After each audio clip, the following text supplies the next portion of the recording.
Hello friends, I am Aprati. Welcome back to our channel plants space. पिछले कुछ दिनों से हमारे गुलमेहंदी यानी बालसम के प्लांट में फ्लावरिंग हो रही है और इस प्लांट को अलग अलग जगह अलग अलग नामों से जाना जाता है। जैसे कहीं पर इसको चिरामिरा और कहीं पर इसको दोपाती के नाम से भी जानते हैं। आपके कमेंट से हमें पता चल जाता है। हमारे यहाँ इसको बालसम या गुलमेहंदी ही कहते हैं। ये प्लांट मुझे बहुत पसंद है और ख़ास तौर से इसकी ये गुच्छे वाली वैरायटी, यानी इसमें दो वैरायटी होती हैं। एक सिंगल पेटल में जिसमें कुछ ही पत्तियां रहती हैं, फूलों की पंखुड़ियां, और एक होती है ये गुच्छे वाली जिसमें ये फूल बिल्कुल गुलाब जैसा लगता है और रेड कलर हो तो बात ही कुछ और है। ये प्लांट जो है हमने कॉस्मॉस के प्लांट्स जो ग्रो किए हुए थे आपने देखे थे, हमने आपको बताया भी था वीडियो में, तो उसमें ये प्लांट शिफ्ट किया था जो कि फुटबॉल लिली वाले पॉट में अपने आप ग्रो हो गया था। तो इसमें हमने लगा दिया था और देखिए किस तरह से ग्रोथ कर गया। इसकी जो रूट्स होती हैं वो ऊपर स्टेम तक में अपने आप से बन जाती हैं। और ये वाला जो प्लांट है आप देखिए छोटे से पॉट में लगा है, रूट्स भी इसकी ऊपर से कितनी दिखाई दे रही हैं। हमने सोचा था कि इसको जब ये ग्रो हुआ था अपने आप, तो हमने सोचा था कि पहले इसको इस छोटे पॉट में लगा देते हैं, बाद में शिफ्ट कर देंगे, लेकिन फिर कर नहीं पाए। और देखिए कितने छोटे पॉट में है और स्टेम भी कितना हेल्दी है प्लांट का। तो मुझे गुलमेहंदी की यही बात अच्छी लगती है, वेस्ट में लगा दीजिए, कोई भी आप पॉली बैग में लगा दीजिए, छोटे पॉट में लगा दीजिए, सब में चल जाता है। और इसका तो हमने कोई पॉटिंग मिक्स भी नहीं बनाया था, आपने देखा भी था, कॉस्मोस लगे हुए थे। और ये एक फाल्स हेदर की कटिंग हमने लगा दी थी और देखिए बहुत अच्छे से चल गई। ये सूखी भी नहीं, जब हमने इसको लगाया ये तब से ऐसी की ऐसी है और लगातार फ्लावर्स दे रही है। और इसमें न्यू शूट्स भी नीचे की तरफ आ गई हैं, तो ये पहचान है कि इसमें ग्रोथ हो गई है। फाल्स हेदर को भी हमने कटिंग से ग्रो करना बताया है, आप डिस्क्रिप्शन बॉक्स में वीडियो चेक कर सकते हैं।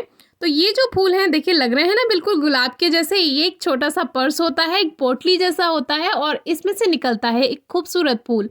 हमारे काफ़ी व्यूअर्स के कमेंट्स हैं कि हमारे प्लांट पे फ्लावरिंग नहीं हो रही है, प्लांट्स की ग्रोथ तो काफ़ी अच्छी है। तो इस पर हमने कुछ दिन पहले एक वीडियो शेयर की थी, आप चेक कर सकते हैं।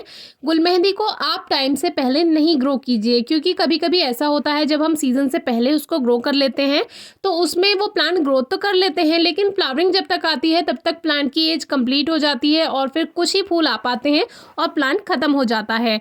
क्योंकि ये जो सीड्स आते हैं ये समर सीड पैक में आते हैं, यानी गर्मियों वाले फूलों के बीजों में।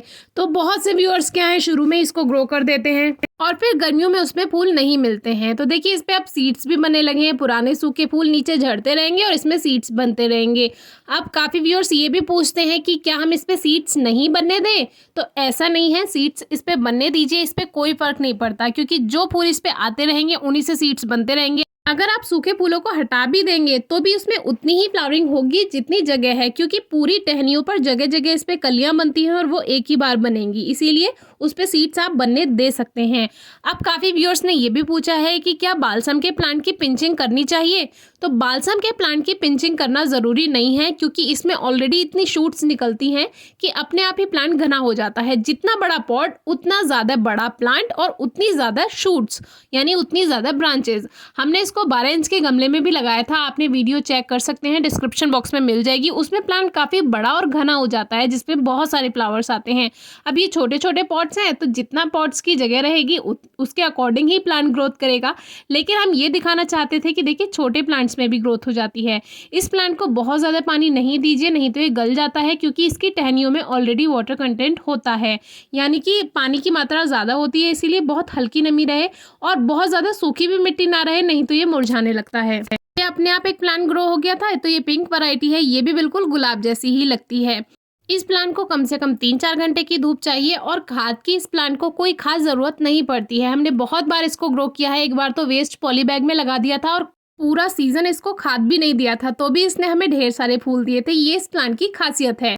अभी कुछ कमेंट्स ये भी आए थे कि क्या अब हम इनको ग्रो कर सकते हैं, तो एक वीडियो हमने शेयर की हुई है। अगर आप इनको अब ग्रो करते हैं तो ये लगभग दिसंबर तक आपको फूल देंगे, लेकिन थोड़े कम फूल मिलेंगे और फिर ये प्लांट अपने आप खत्म हो जाता है, क्योंकि सर्दियों में ये प्लांट ग्रोथ नहीं करता है। कोई क्वेरी हो तो ज़रूर पूछेगा। Thank you.